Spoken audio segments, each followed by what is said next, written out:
हिमालय की तलहटी में स्थित कलावन वन में चंदवा के माध्यम से धूप की किरणें पड़ती हैं।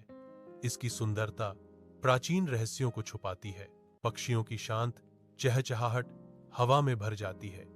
फिर भी एक रहस्यमय आभा वन की छिपी गहराइयों और अनकही कहानियों का संकेत देती है। शांत मुखौटे के नीचे कलावन वन अपने रहस्यों की रक्षा करता है, रोमांच और अनकही खतरे का वादा करता है। कालवन वन पर रात छा जाती है, जहां छायाएं गहरी होती हैं, प्राचीन पेड़ों को रहस्य में ढक लेती हैं। अंधेरे जंगल के दिल में एक आदिम डर पैदा करते हुए अजीब सरसराहट झाड़ियों से गूंजती है। दूरी पर धुआं विरंची बाबा के शिविर से ऊपर की ओर मुड़ता है, जो हवा में एक अजीब परेशान करने वाली गंध लिए हुए है। धुंधले प्रकाश वाले ठिकाने के अंदर विरंची बाबा अपनी तांत्रिक अनुष्ठान शुरू करते हैं। झिलमिलाती आग दीवारों पर अजीबोगरीब छायाएं डालती है। अजीब वस्तुओं से घिरा बाबा मंत्रों का जाप करते हैं। उनकी आंखें एक अशांत आंतरिक प्रकाश से चमक रही हैं। वह किसी और के मन की गहराई में झांकता है, उनके डर और लालच को जब्त करता है और उन्हें अपनी ही काली शक्ति में बदल देता है। घने पेड़ों के बीच धूप की किरणें पड़ रही हैं।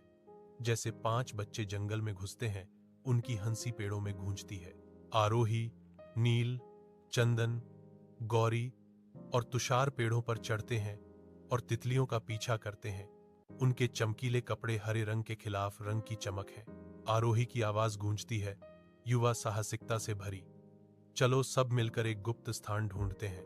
जैसे ही सूरज क्षितिज के नीचे डूबता है, लंबी छायाएं जंगल के फर्श पर फैल जाती हैं, जहां बच्चे खेलते हैं और एक अशांत अंधेरा छा जाता है। गौरी की आवाज कांपती है, उसकी आंखों में डर साफ दिखाई देता है। मैं डरी हुई हूं, हमें अब घर जाना चाहिए।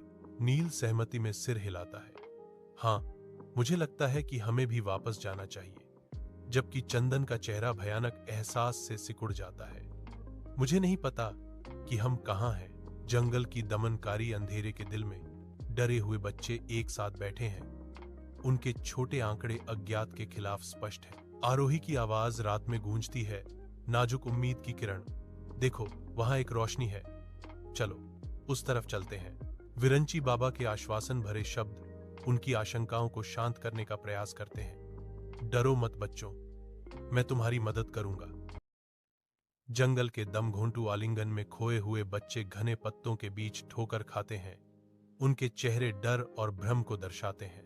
अदृश्य के साथ हवा कंपन करती है, सरसराहट और चीखों की एक सिम्फनी। प्रत्येक ध्वनि उनके बढ़ते डर को बढ़ाती है। अंधेरे की गहराइयों से एक रहस्यमय प्राणी उभरता है। उसका रूप बदलता है, उनके दुःस्वप्न को गहरा करने के लिए तैयार। प्राणी बच्चों को अपने ठिकाने की ओर ले जाता है, जो गहन अंधकार और छिपे हुए आतंक की जगह है। आंखें बंद करके प्राणी बोलता है। उसकी आवाज गुफादार जगह में गूंजती है। तुम सबके दिलों में डर है, लेकिन डर सबसे बड़ा खेल है।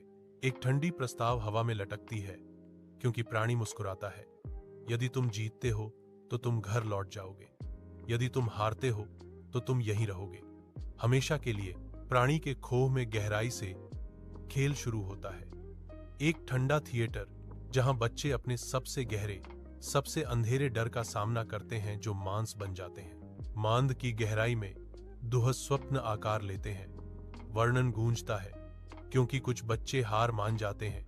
उनकी आत्माएं बढ़ते अंधेरे से कुचल जाती हैं। फिर भी निराशा के बीच मशाल की रोशनी की झलकियां नए संकल्प से कठोर चेहरों को उजागर करती हैं। बढ़ती शक्ति के खिलाफ एक हताश लड़ाई। जैसे जैसे प्राणी की शक्ति बढ़ती है, उम्मीद कम होती जाती है।